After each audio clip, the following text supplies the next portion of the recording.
बिस्मिल्लाहिर्रहमानिर्रहीम। अस्सलाम वालेकुम। आप देख रहे हैं इनोवेटिव कंप्यूटर साइंस क्लब और मैं हूं आब्दा लतीफ़। उम्मीद है आप सब लोग खैरियत से होंगे। आज हम एक नया टॉपिक स्टार्ट करेंगे सी प्लस प्लस में। इससे पहले मैंने आपको लूपिंग स्ट्रक्चर पे लेक्चर्स दिए हैं, ठीक है। और आज हम एक न्यू चीज़ पढ़ेंगे जिसे कहते हैं एरेज़, ठीक है। एरेज़ काफ़ी इंटरेस्टिंग है, इजी भी लगेगा। इजी है अगर आप इसे ध्यान से समझेंगे, लेकिन अगर ध्यान नहीं देंगे, अपने कॉन्सेप्ट साथ साथ क्लियर नहीं करेंगे, थोड़ा सा मुश्किल भी लग सकता है, ठीक है। बहुत इंटरेस्टिंग टॉपिक है, इसको एंड तक देखिएगा और उसके लिए मेरे चैनल को सब्सक्राइब करें और साथ दिए गए बेल आइकन को लाजमी प्रेस करें। तो स्टार्ट करते हैं आज का टॉपिक जो कि है एरेज़। लेकिन एरेज़ पे जाने से पहले मैं आपको थोड़ा सा एक पिछला लेक्चर दूंगी, जिसमें जो स्टार्टिंग लेक्चर था जिसमें मैंने आपको वेरिएबल को डिक्लेयर और इनिशियलाइज़ करना बताया था, ठीक है। पहले हम वेरिएबल से स्टार्ट करेंगे, उसके बाद एरे पे आएंगे, तभी आपको एरे और सिंपल वेरिएबल का जो फ़र्क है वो समझ में आएगा, ठीक है। एरे के कॉन्सेप्ट को समझने के लिए पहले हमें सिंपल वेरिएबल की डिक्लेरेशन और उसके इनिशियलाइजेशन के बारे में मैं थोड़ा सा आपको बता देती हूँ।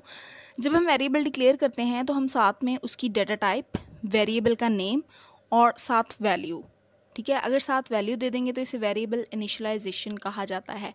जैसे ही हम एक वेरिएबल डिक्लेयर करते हैं तो ये आपको नज़र आ रहा होगा, ये मैंने मेमोरी बनाई है कंप्यूटर की, ठीक है।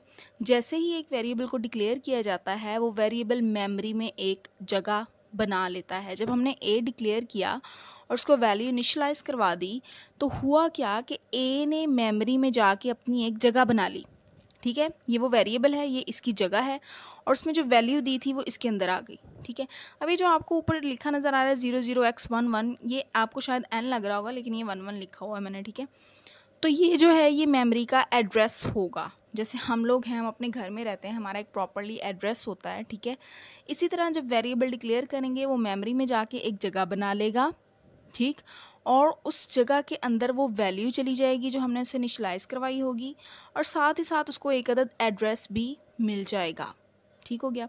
उसके बाद मैंने एक फ्लोट वेरिएबल लिया और उसको वैल्यू दी, तो फ्लोट ने भी मेमोरी में जाके अपनी एक जगह बना ली। इंट में सी लिया, उसको वैल्यू दी और इसने भी मेमोरी में अपनी जगह बना ली। अगर हम थोड़ा सा लॉजिकली देखें तो हम कहते हैं कि इंट और इंट दोनों सेम डेटा टाइप थे, तो ये पास पास क्यों नहीं। अब आप ये देखें कि मेमोरी के अंदर इन तीन वेरिएबल्स ने अलग अलग जगह बनाई है, ये आपस में जुड़े हुए नहीं हैं कंसेक्टिव नहीं है, ठीक है।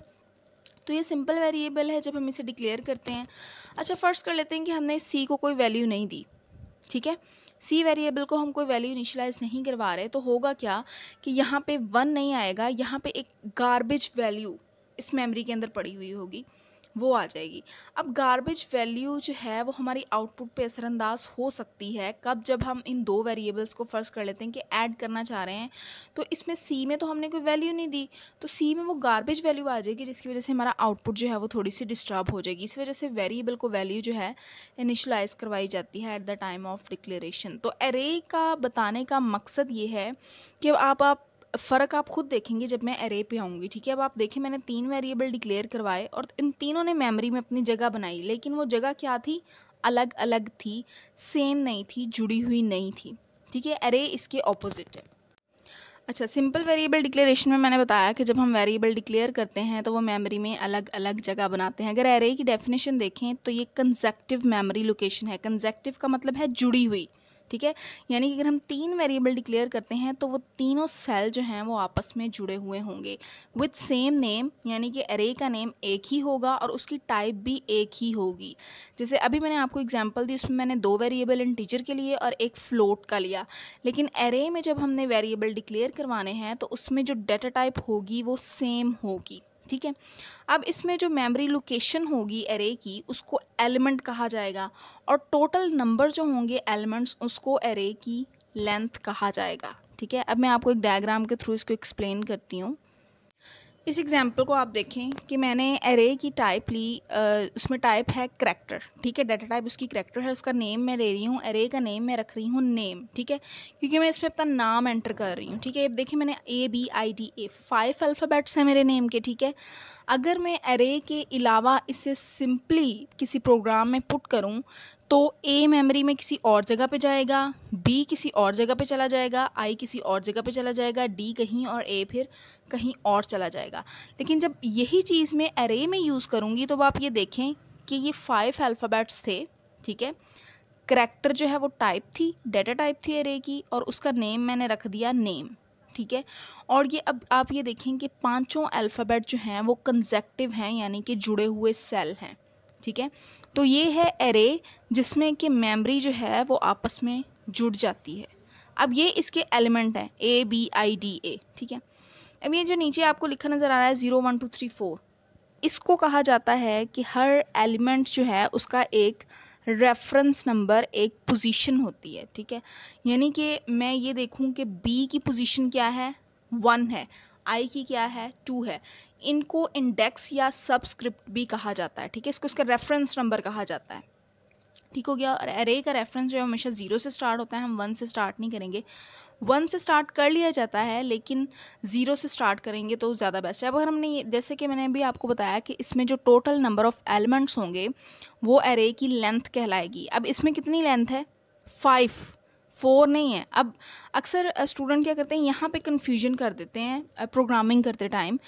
0 से 4 तक जाएंगे तो ये 5 एलिमेंट्स बनते हैं, 0 1 2 3 4, ठीक है तो ये 4, लेकिन ये टोटली कितने हैं काउंट करें, 1 2 3 4 और 5। एरे का जो इंडेक्स है वो हमेशा 0 से स्टार्ट किया जाता है, keep it in mind, okay.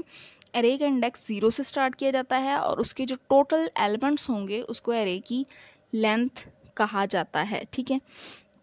अब जो हर आप ये देखें एलिमेंट है उसका इंडेक्स जो है वो यूनिक है, ठीक है। इस ए का 0 है, बी का 1, आई का 2, डी का 3 एंड ए का 4, किसी का सेम नहीं होगा।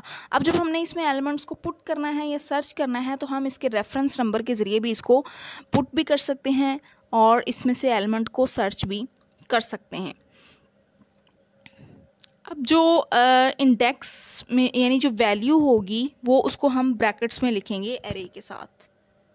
अच्छा, अब ये बात कि एरे का इस्तेमाल हम क्यों करते हैं, ठीक है। ये भी अक्सर माइंड में ये क्वेश्चन आ जाता है स्टूडेंट्स के। एरे का इस्तेमाल तब किया जाता है जब हम बहुत ज़्यादा लेंथी डाटा पुट करना चाह रहे हों और उस डाटा की टाइप जो है वो सेम हो, ठीक है।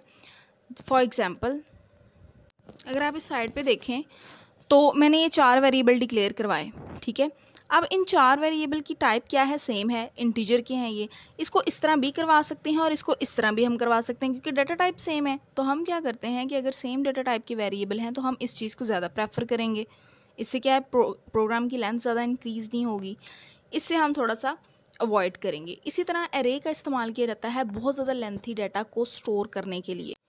जब लेंथी डाटा को स्टोर करने के लिए एरे का इस्तेमाल किया जाता है तो इसकी एग्जांपल हम ले लेते हैं कि फ़र्ज़ करें हमने 100 स्टूडेंट के मार्क्स एंटर करवाने हैं तो उसके लिए हमें 100 वेरिएबल्स डिक्लेयर करवाने पड़ेंगे, ठीक है।